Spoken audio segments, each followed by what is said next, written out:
Good. And welcome, everybody. This is our February, we already passed Valentine's Day, but it was supposed to be February, thinking about romance, thinking about sex. Sometimes we do heart months for February, but this year we're focusing on sex.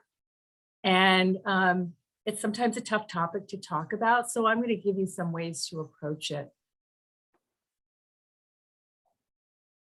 But most of you know that I used to be an obstetrician gynecologist. And I had a defining moment, you guys, which I'm embarrassed to admit. A patient said to me, I haven't had an orgasm. I don't have orgasms, and I don't know that I've ever had an orgasm. And my sexual function training, even though I spent 4 years taking care of women, doing their deliveries, doing their GYN exams, prescribing birth control, dealing with menopausal symptoms, I think I had 2 hours of sex education. And it was actually at an outlying rotation, not even my main hospital. And that defining moment, I said, I am never going to be in this position again. I don't even know what I told the person. But I said, I am never going to be in this position again where I don't know what to do when somebody asks me a question like that. And so I really went on a quest to find out about women's sexual function. And it took me across the country. I spent a day with one of the biggest doctors of women's sexual wellness and sexual function, Dr. Irwin Goldstein. I spent the day with him. I joined the International Society for the Study of Women's Sexual Health. I got really involved with them and was actually a reviewer for some of the articles in the Journal of Sexual Medicine. I took a really deep dive. We had a sex therapist come out and give a private educational to 4 of us, myself and colleagues. Some were psychologists, other physicians, to teach us what to tell patients and how to approach the issue of women's sexuality. The best for me. Excuse me. Yes, somebody needs to be muted. Thanks. And so I got a lot of knowledge. I got a lot more comfortable. And for a while, I devoted part of my GYN practice to women's sexual health. And of course, it wove all through my GYN practice because these issues come up all the time. So one of the things that practitioners need to understand is that we hardly get any sex education at all. So you're kind of on your own to learn about it. The other issue is it takes a lot for somebody, a patient, to say they have a sexual problem. It's a difficult thing to bring up. That puts the burden on us as practitioners to ask questions. Are you sexually active? What does that mean? Are you having any problems? Have you had any history of sexual trauma? All of these things are going to play a really important role in taking care of somebody. And so I was actually appalled years ago that a friend of mine, I really liked her, became a therapist, an MSW therapist. And I said, what do you do with your couples therapy in terms of dealing with their sexual issues? Because I wanted to refer people to her. And she said, oh, I don't bring it up unless they do first. And so I can't refer to her because somebody that won't bring it up first, at least to question, are there sexual issues? Is there a problem? Do you want to talk about it? Really is not the person to send somebody who has a sexual problem. So I'm going to go through with you some of how we are viewing sexuality these days, what we know about women's sexual function and the problems that women have as they go through through their lifespan, and what we can do about it. So I am going to screen share of a slideshow.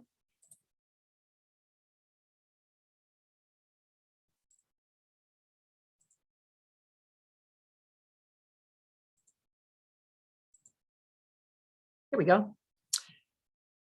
You all know we're the Sklar Center for Restorative Medicine. I don't have to tell you that. and we're going to talk about sex in bright lights. And this talk is aimed at really midlife women and the partners who are trying to figure things out. So the first thing we have to ask us is, what is sexual wellness? And actually, the World Health Organization has a definition. They actually have a definition of wellness in general, and they have a definition of sexual wellness.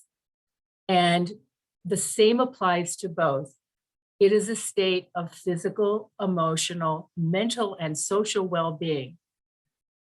And for sex, in relation to sexuality. And it is not merely the absence of disease, dysfunction, or infirmity, because unfortunately, a lot of conventional medicine views us as, well, if you don't have a problem, then you're okay.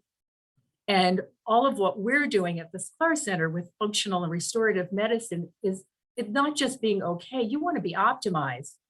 You want to be your best you at any age. And that's what we help you do to the best of our abilities. So sexual health requires a positive and respectful approach to sexuality. And there is sex positive approaches that practitioners can take and sex negative approaches. I have to say that previously I was a sex, like, not positive or negative. I was a sex zero doctor. I was a sex ignorant doctor until I, started learning more about women's sexuality in a way that I could use to help them. And sexual health is also sexual relationships, as well as the possibility of having pleasurable and safe sexual experiences free of coercion. And we've seen so much in the Me Too movement about what constitutes consent, what is coercion, what does no mean, what do you have to say besides no, and issues of discrimination and, of course, violence and sexual trauma, which affects a lot of people, mostly women, but also men. So really, the essence of sexual wellness is communication, because no matter where you are in life, no matter what your functionality or not functionality, you are going to need to communicate. And of course, there's nothing wrong with having sex with yourself either, but we're talking about, and you need to communicate with yourself too, about what you like and don't like, and what you think is pleasurable and what's okay. And this is not communication when two people are on their phones together talking to other people. So not that kind of communication. So I will give you some tips, both medical and kind of emotional and, I guess, psychosocial, on how to optimize your sexual wellness. So what's okay?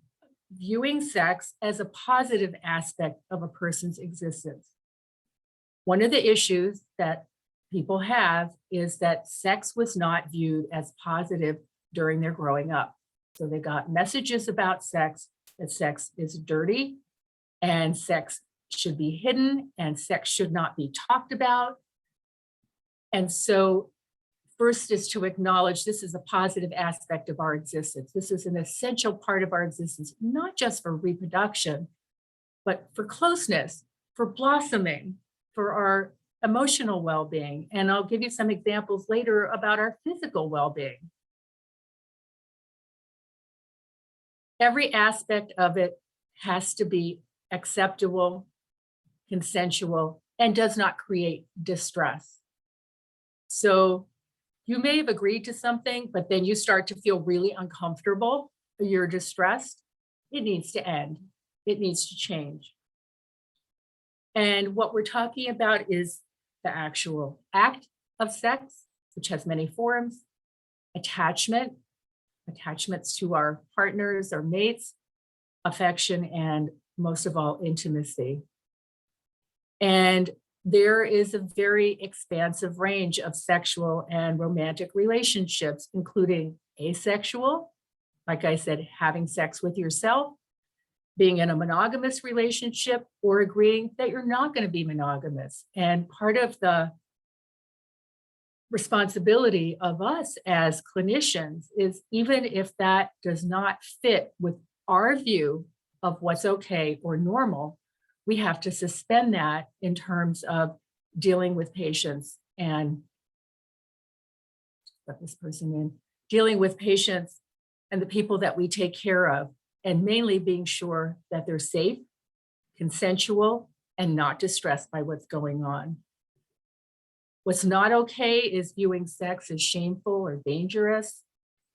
And like I said, judging sexual behaviors and attitudes when they don't conform to what you think is normal. There's a really wide range of normal, and we tend to get locked into our view is right, but we have to open up and become more expansive.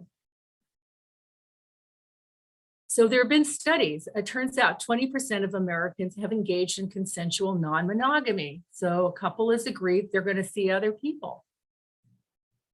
You may not think that's the best way to have a relationship, but people agree that it's okay, then it's okay. As long as somebody is not distressed by it, as long as somebody is not being physically hurt by it and agrees to it. 5% of Americans identify as asexual or gender minority. I think that's probably an old study, and I think that's probably much larger number now. And there was a study in Canada where half the participants said they have engaged in a paraphilia, and paraphilia can be anything from pedophilism, which is never okay, to things like BDSM, which is bondage, discipline, and or dominance, sadism, and masochism, if two people agree to it. Some people want that. You may think it's weird, but some people, that's what gives them sexual pleasure and stimulates them. And so it needs to be done safely and with consent. There was a study done in 2000 that shows that sexual dysfunction, meaning things are not working right, there are problematic issues in your sex life, occur in 43% of women and 31% of men. That's a lot of people. A lot of people are having problems. And these problems affect your relationship, your happiness in life. It can affect your work life if you're unhappy. I remember years ago, I was doing actually drug studies with testosterone, and I had a woman that I told her I had good news and bad news. I said, you don't fit the criteria for the study, but the good news is that we can give you testosterone to help your libido. And we did treat her, and she said, after a few months, oh my gosh, if I had known about this sooner, I don't think my marriage would have ended. And it was really heartbreaking that the use of a hormone that we use all the time now at the Sklar Center could have saved somebody's marriage and the grief that comes from having a marriage break up. Menopausal women are especially liable to having sexual problems.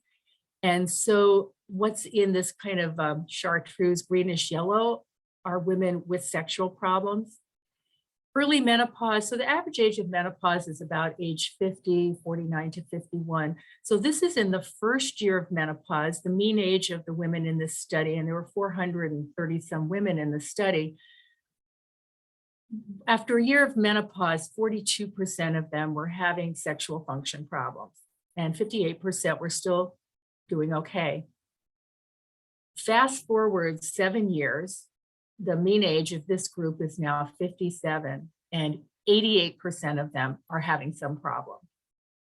Only 12% are still functioning well. That's a huge percentage of women having a problem. So we want to involve the audience, but you don't need to raise your hand or put anything in the chat, but I want to ask you what you think so far. Do you feel embarrassed by me talking like this? Do you feel uncomfortable? I hope not, but I can tell you it's a common response, you know, giggling, kind of wanting to withdraw into like a shell, like a turtle. There are a lot of responses, but ask yourself, because this will help you know whether you can go on to the next step. Because if you're feeling embarrassed and uncomfortable, it means some work needs to be done. And it's fine. We're all about work and improving ourselves here at the Sklar Center. So I'm going to give you a couple of examples. I've taken care of so many women that have these typical problems. Here's somebody 51 years old.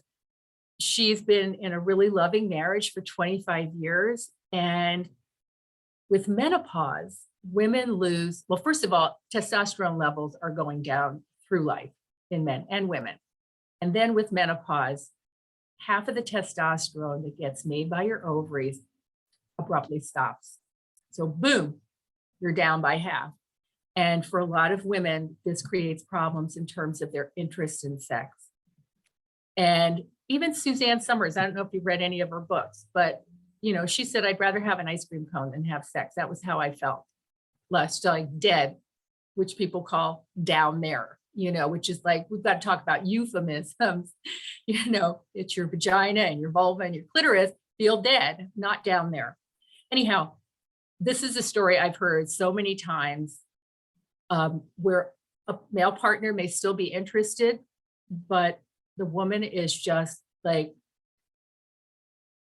couldn't care less if she ever had sex again.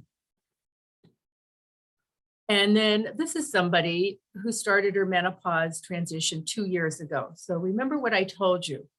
The first year into menopause, there were, 48% of people had a problem with sexual functioning. The longer you go into menopause, the further away from that transition, that stopping your menstrual period, the more problems pile up.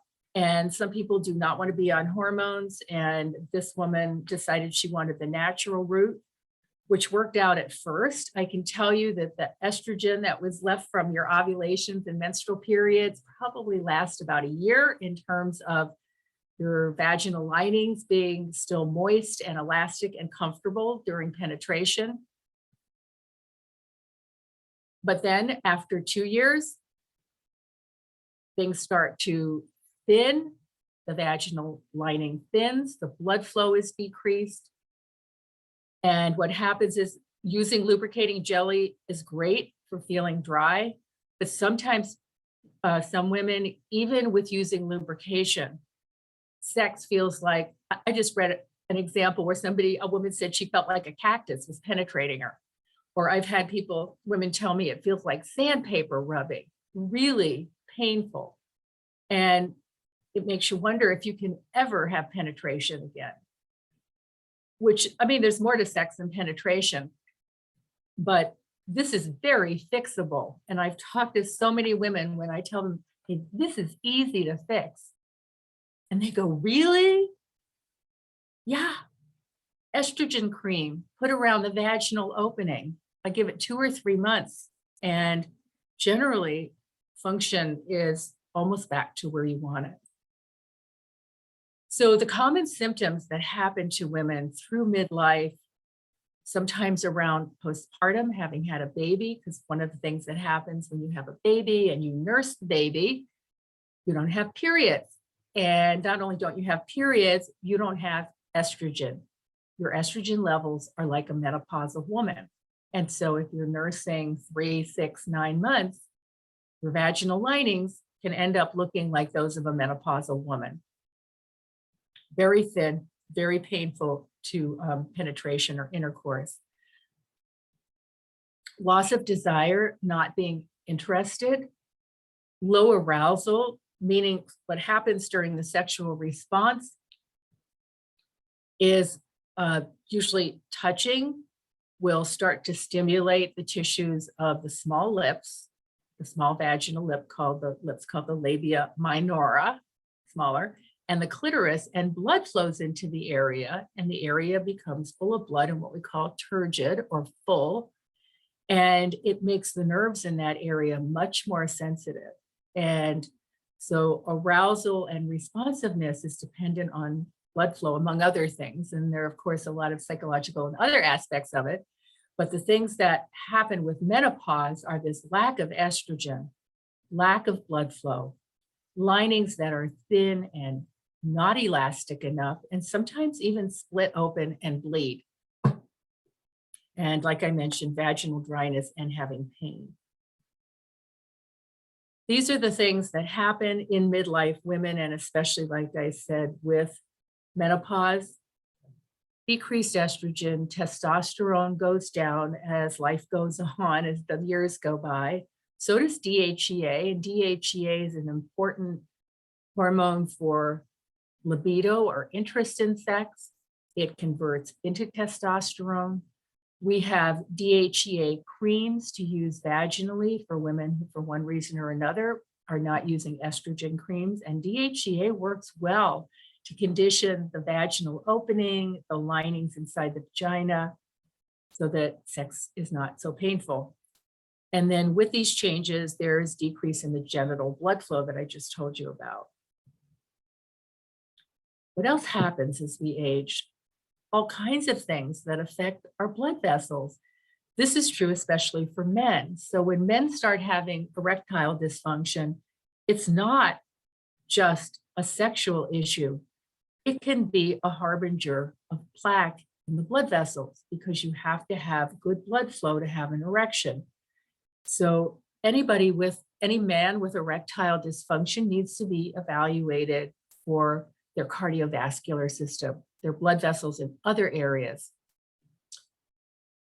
Diabetes can cause the laying down of plaque at an accelerated rate, which can impair the blood flow in arteries and impair arousal in women and erections in men. High blood pressure and the medications that are used to treat it can result in erectile dysfunction in men.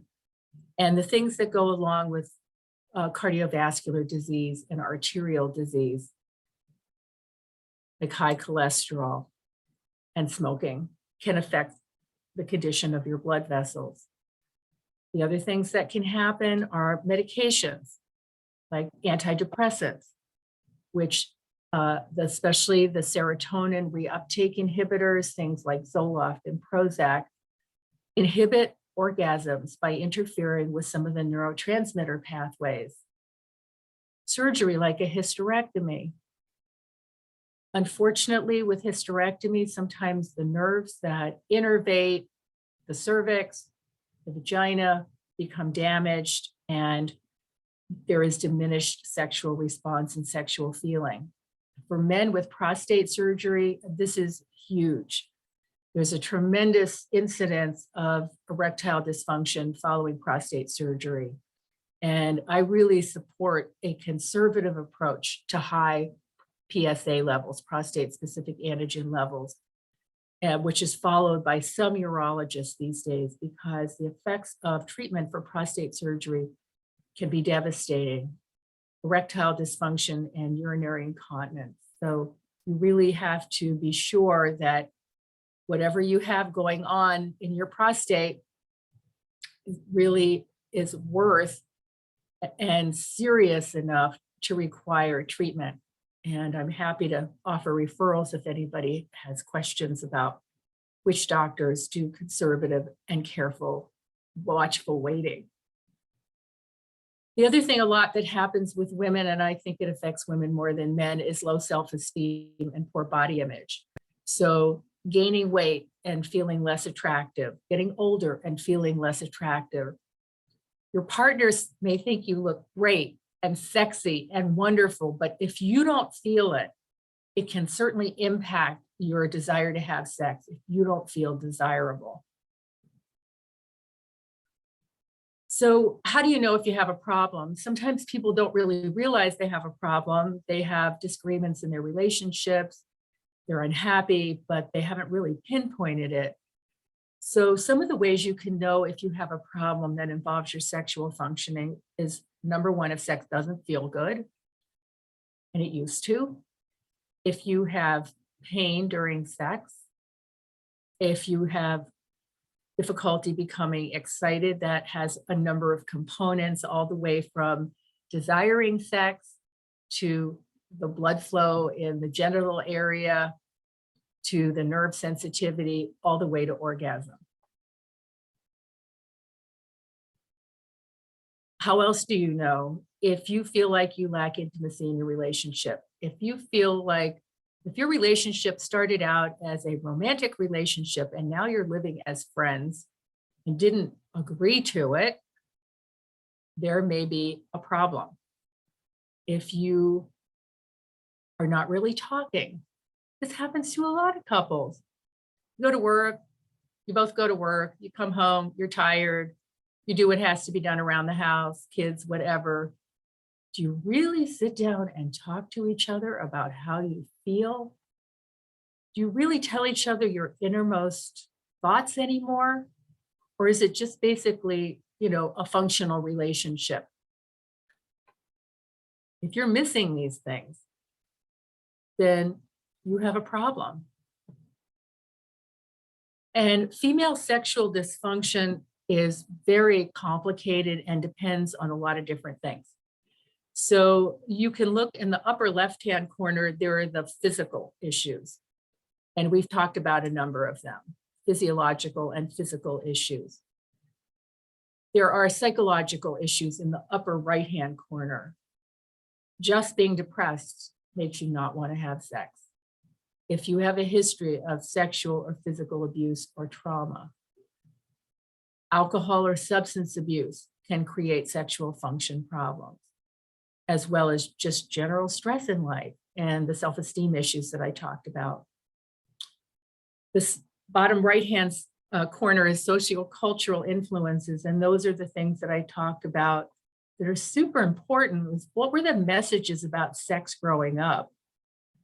And are you in a cultural or particular religious group that has a particular view of sex, such as you don't have sex before marriage, or masturbating is a sin? And so these are things that can affect us throughout our lives. And then, of course, interpersonal relationships. So now I know that when a woman tells me she's having a sexual problem, the first thing I ask is, how's your relationship? Because you know what? If you hate and resent your partner, you're probably not going to want to have sex with them. So number one is, how are you getting along with your partner? Because if you're not liking your partner and you're having a lot of conflict, that needs to be addressed. Sometimes it's a matter of technique. So what I know now, if somebody says, I don't have orgasms and maybe I never have, is, do you touch yourself? Do you know what feels good to you? Have you tried using a vibrator? Have you experimented? What were the messages you got growing up? Were you told that sex was bad growing up? And, are you happy with your partner? Is your partner caring and wanting to help you have an orgasm?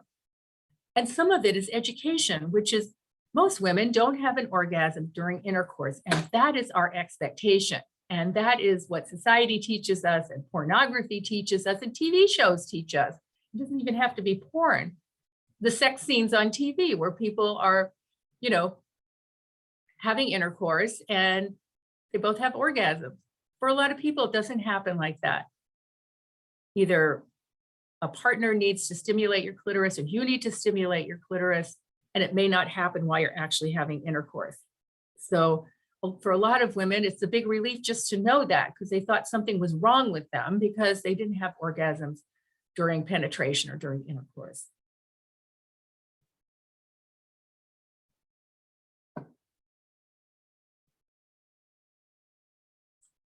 And this was a study of a really big study, 31,000 men aged 53 to 90. They were mostly white professional men. So we're always concerned about, whether studies like this are applicable to other groups. But anyhow, just to give you some ideas of sexual function in men, the things that increase risk for erectile dysfunction were some of the things I've talked about, like diabetes, having had a stroke, which means your arteries are compromised, there's plaque in them, being on antidepressants I talked about, but other things, lifestyle things like getting no or little exercise, being overweight, and watching TV more than 20 hours a week. So those are risk factors for men for erectile dysfunction. The decreased risk were frequent and vigorous exercise, being a non-smoker, and moderate alcohol. And I say that very carefully because it's not a license to, go get blotto. Moderate alcohol is, 1 or 2 drinks for a woman and 2 or 3 drinks for a man, and probably not every day. This is important facts for men. So this is the percentage of participants in another study who had erectile dysfunction. And you can see the top line with the circles, the dots that are being connected, connect the dots, are men who have had prostate cancer. And in every age group, whether it's 50 to 54 on the bottom left or up to 85 to 90, there is a really high rate of sexual problems of erectile dysfunction. Even at younger ages, like age 50 to 54, 65% of the men had erectile dysfunction problems after prostate cancer. The other things that are shown on here are people with chronic disease, people who are healthy but some risk factors, and people who are very healthy without risk factors. And pretty much the line is the same for all of them. There's a fairly low incidence of sexual function problems at age 50 to 54, maybe 10%. And then it just goes up in pretty much a straight line all the way till 80 to 90 when it's 80% of men. So, the men listening, some of the things you can do to enhance your sexual function, which is to exercise, don't smoke, keep your weight under control, don't watch 20 hours of TV a week, be up and moving. And some of men's sexual function issues are due to low testosterone. We see that hormone levels in men decrease throughout their lifespan. And then there are the issues of adequate arterial blood flow, which is sometimes sarcastically called plumbing. So the question is, so what could be done about this? And the answer is a lot. So I'm going to take a little break and ask you to think about this. You feeling like this is helping your understanding? Is it applicable to your situation? Do you feel like it's guiding you toward a solution? I would hope so. Because knowledge is power, for sure. And we're always educating you at the Sklar Center, because with the power of knowledge, you are propelled into taking action much more than if somebody just tells you to do something. If you really understand the whys, you're much more likely to implement.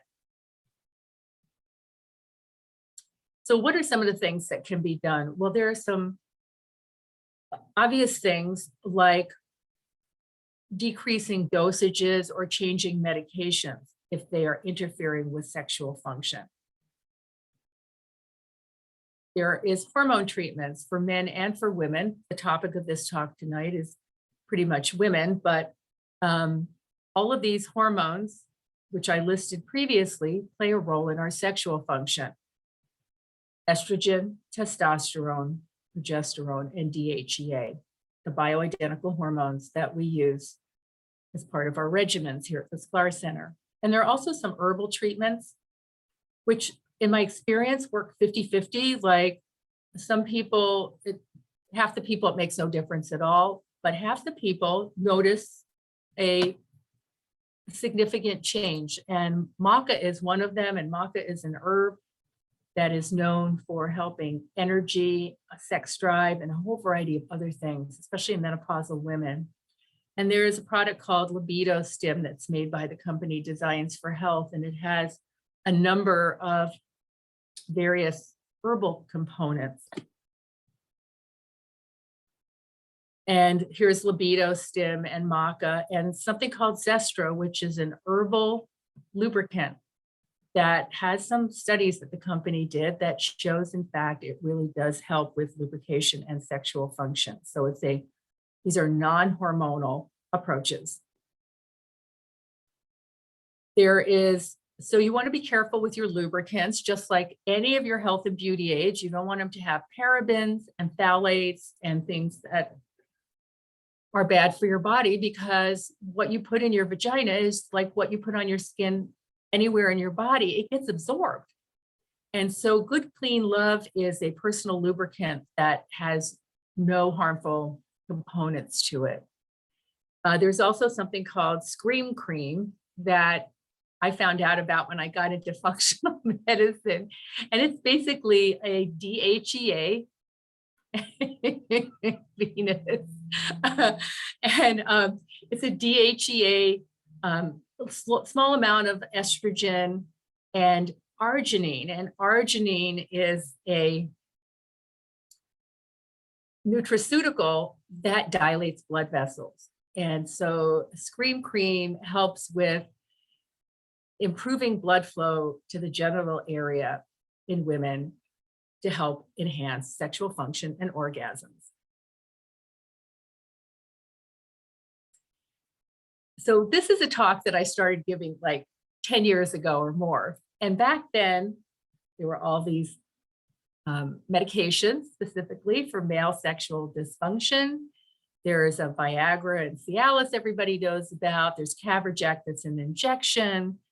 There are testosterone, Testim, and Androgel that are commercially available testosterone products. And the slide for women used to have nothing on it because there was nothing that was FDA approved. When we use testosterone for women's sexual function, it is not an approved use of testosterone.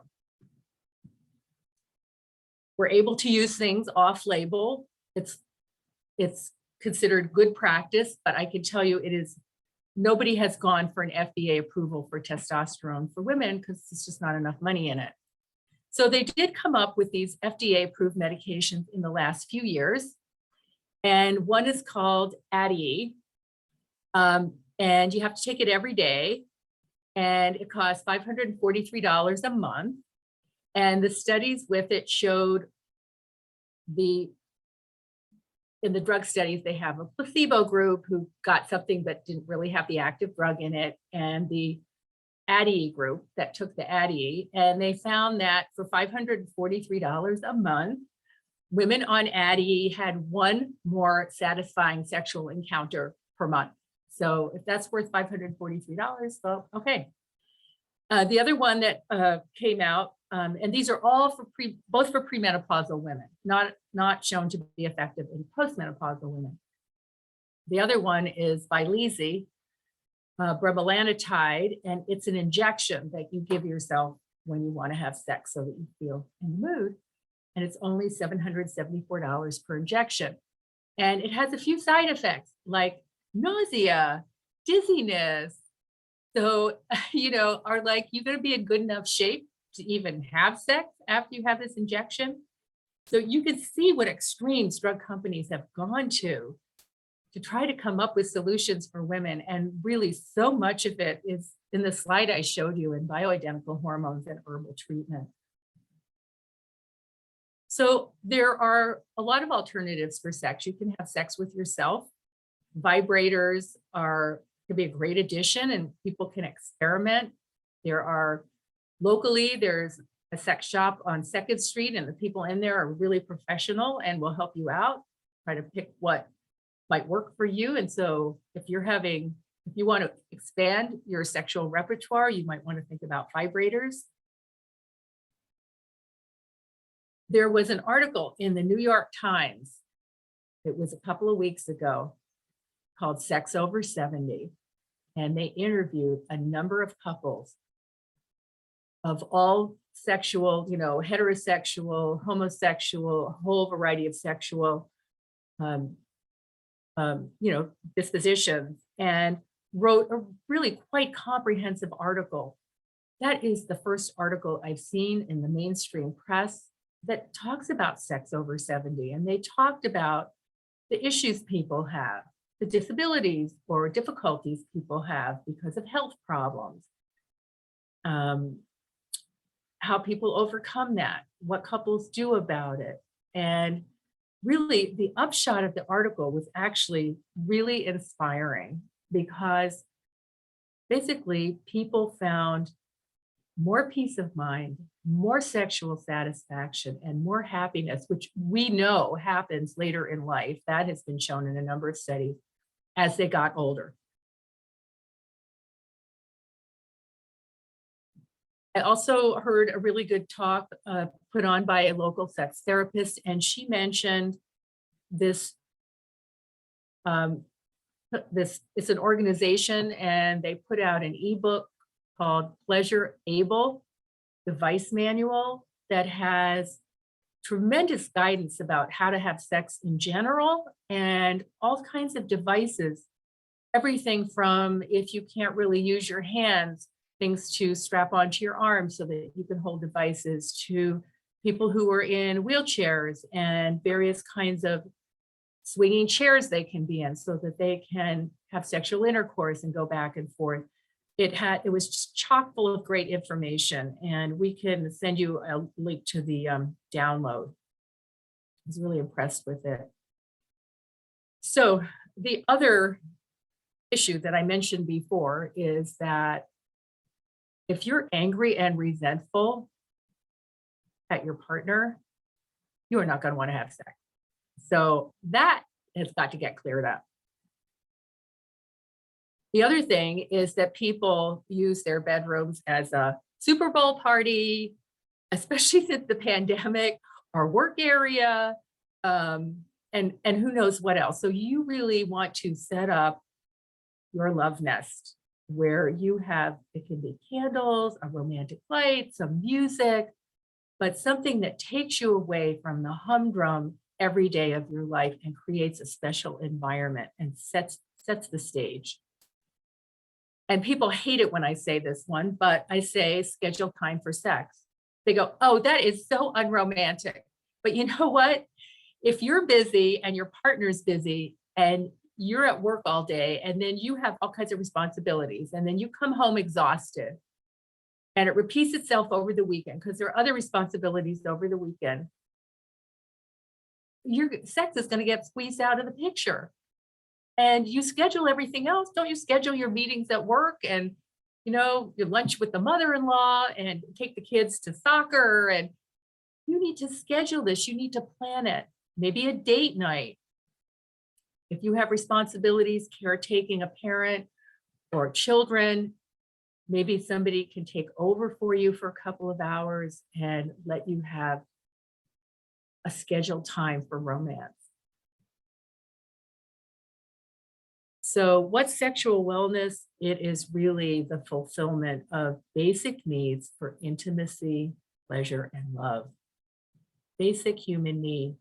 And it has physical, emotional, spiritual, and intellectual components. And it's not always about achieving climax.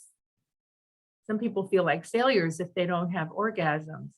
There are all different kinds of ways to have sexual satisfaction. And one of the gentlemen in the New York Times magazine actually says he doesn't have orgasms and ejaculate, or if he has an orgasm, he doesn't actually ejaculate with it. But he said sex is better than it ever was because of the kind of communication and closeness he has with his partner. So it's not about achieving some goal and you fail if you don't. If you've had a close, wonderful bonding relationship, that's it.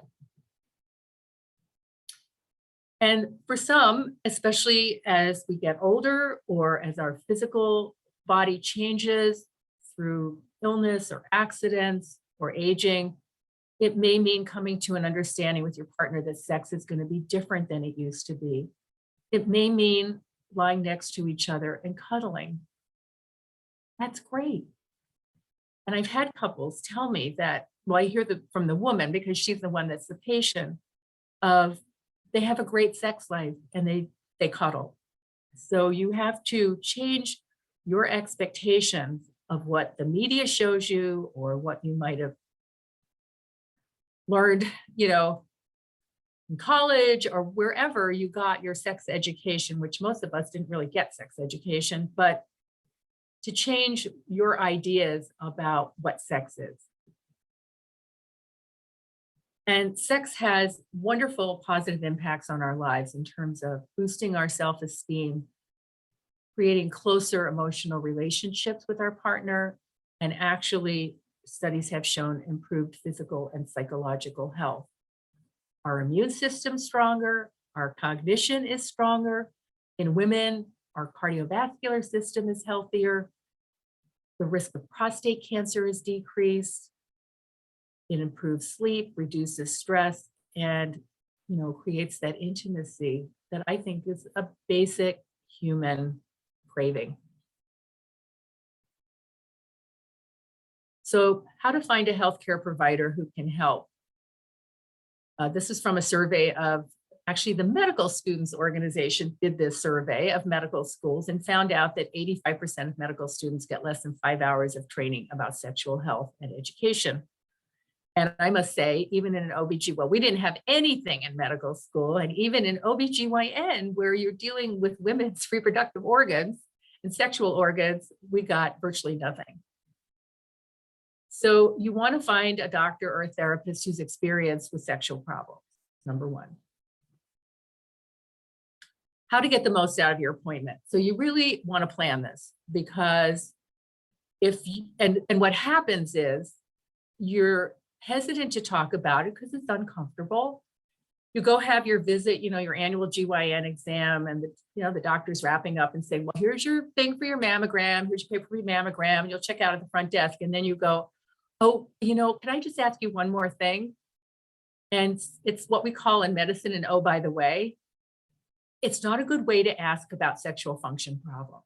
So you really want to set aside a time to bring it up. And you want to stay focused on your questions. You can write down a list of questions and write down the answers to the question, because it is difficult to talk about. You feel put on the spot. It'll be interesting to see if your provider gets put on the spot. Hopefully, if you find somebody who's experienced, they'll be comfortable with it. But it's important to know how to approach it at an appointment.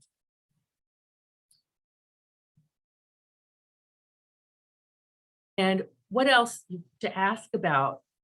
Ask about whether any of your chronic illnesses could be affecting your sexual function, like your high blood pressure, your diabetes, or your cardiovascular disease.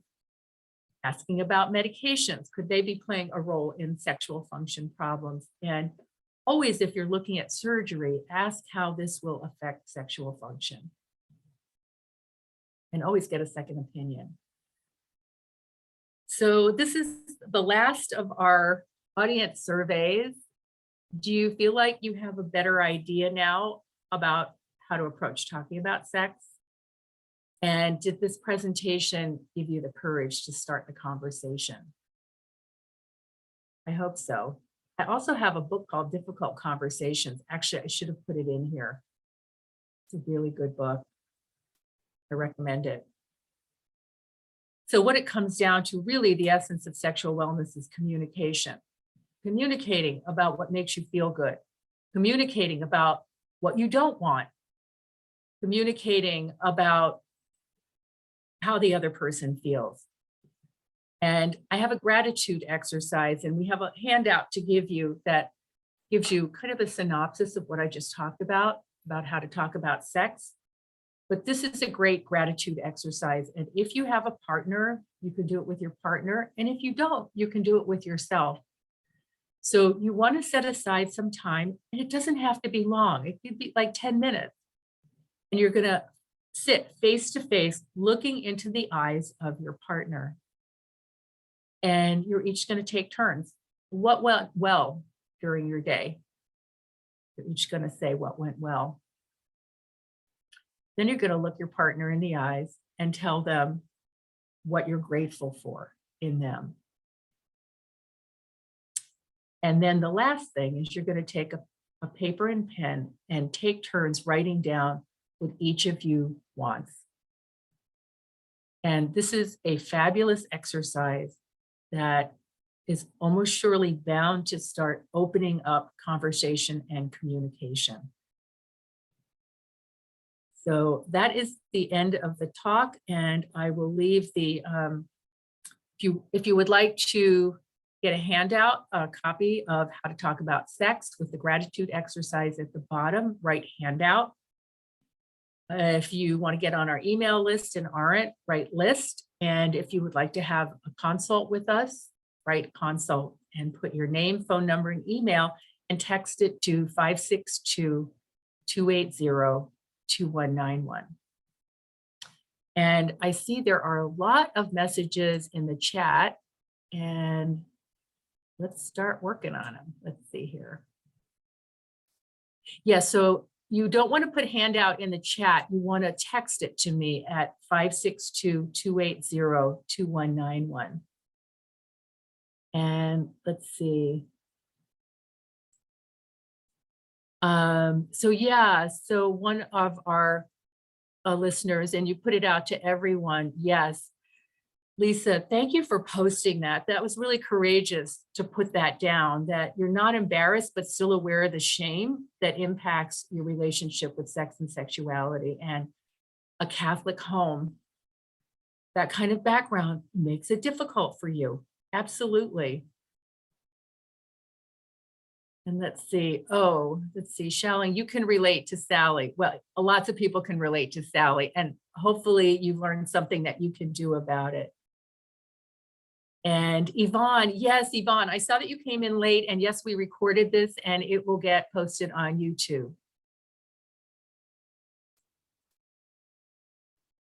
And also on Facebook.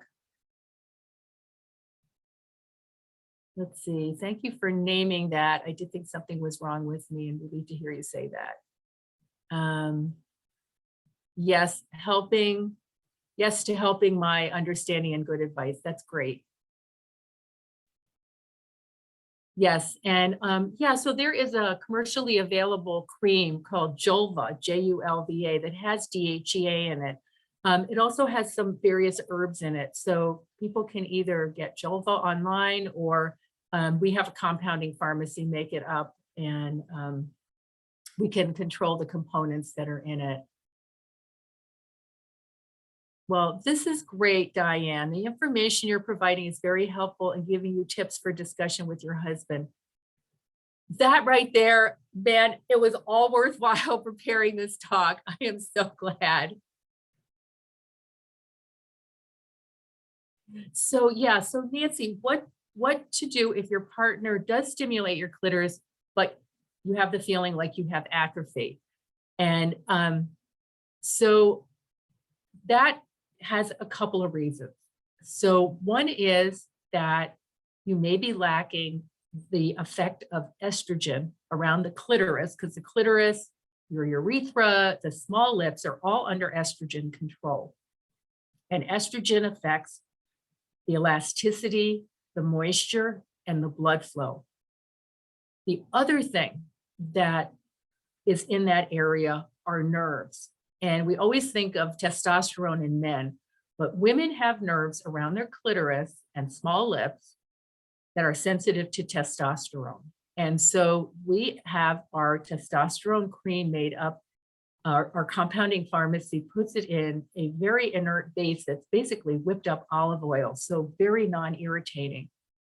And one of the places you can put a testosterone cream is on your clitoris and small lips, and that actually increases the sensitivity of the nerves of the clitoris. So you need a combination of estrogen, and taking estrogen in a patch or a gel and putting it on your arm often is not sufficient in conditioning the linings around the vaginal opening, the clitoris, and the small lips. You need to put the cream, the estrogen, right on the area. And the same thing goes with testosterone in terms of sensitizing, making those nerves more sensitive, because it sounds like what you're describing is like not enough is happening when your clitoris gets stimulated.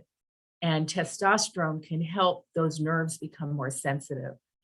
And the other thing is, if you're having difficulty getting stimulated, sometimes a vibrator will help because it's increased stimulation. Let's see, and the New York Times article, thought it was an okay article, but not what you'd expect from the New York Times, yeah. The same thing Venus says. I don't know who Esther Pearl is, so I'll have to look into that. And let's see. Right. So what about when the vagina is stretched and sex isn't as pleasurable because the partner can't be felt during sex? So there are a lot of GYN procedures to help kind of tighten or what's called rejuvenate the vagina. And I'm not sure that those are necessary, but they're actually big business. And that's part of what worries me, that they're big business. Sometimes pelvic floor therapy, where you learn to isolate and tighten and relax the muscles of the pelvic floor, can help with being able to grasp your partner or whatever is being penetrated inside you, whether it's penis or a vibrator or a finger, help you grasp it and feel it better. So it may be a matter of lax pelvic floor muscles. So that is also something to be looked into. And you guys have great questions. Yes, so, and I agree, a pelvic floor physical therapist.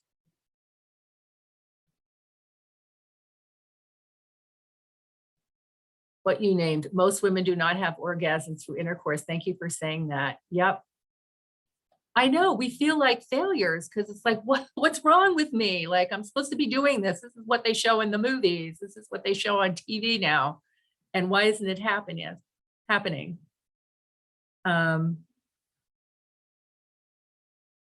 Because it doesn't always happen. It doesn't happen for most women.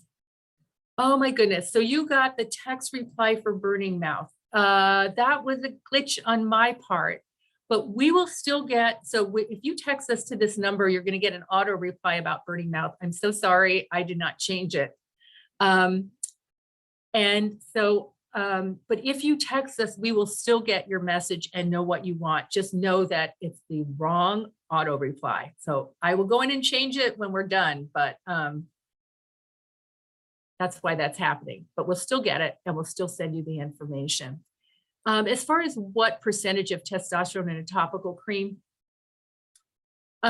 we generally use like a 1% cream, maybe slightly higher or slightly lower. So that would be 10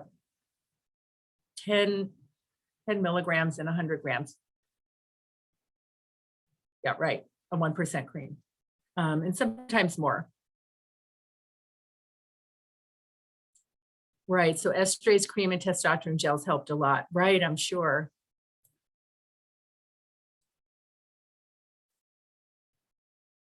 Vela cream.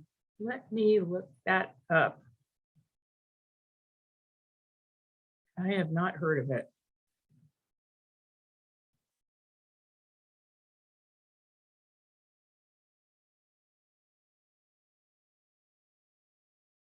Let's see. While I'm looking that up.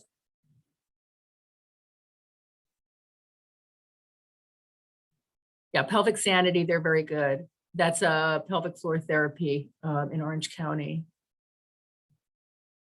Yeah, thanks, Riley.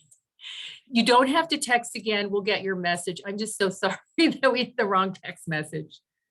Let's see, Vela Women's Pleasure Serum. I hadn't heard of this. What do they say is in it?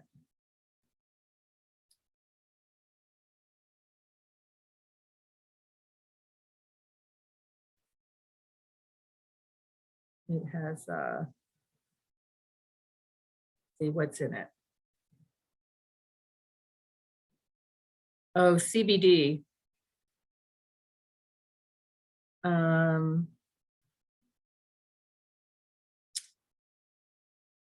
Wow. They do make a lot of claims. Works deep beyond your skin and relaxes your vaginal and clitoral smooth muscle tissue, and the result more frequent, intense, and satisfying orgasms. You know, I've been to a number of cannabis courses, and I'm not sure. I've seen some CBD creams work well for vaginal dryness. I'm not sure their whole promise of improving orgasms necessarily is true. So there is some aspects of CBD that will help with blood flow and conditioning the vaginal lining. And sometimes, and the clitoris, and that might help, but it's just like estrogen cream. It's not enough for a lot of people to improve their orgasms. It's really the testosterone cream.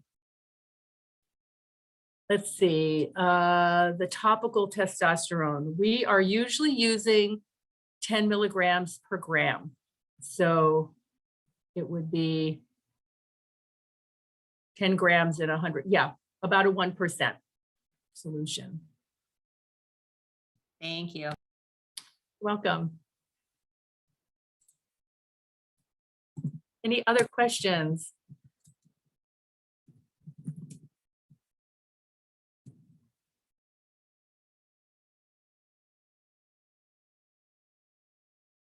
Well, you guys have been a really wonderful, engaged group. I'm really pleased, and it sounds like this talk has, for some of you, made a difference, and I really hope it can help open things in your relationships.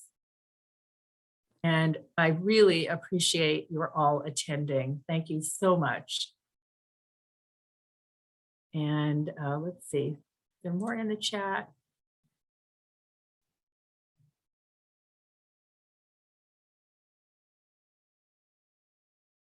Great. Thanks so much. I really appreciate it. And Dr. Oliva, I'm happy to talk to you about how to present this in your residency program, because this is so important. Awesome. Yay. Yeah. I will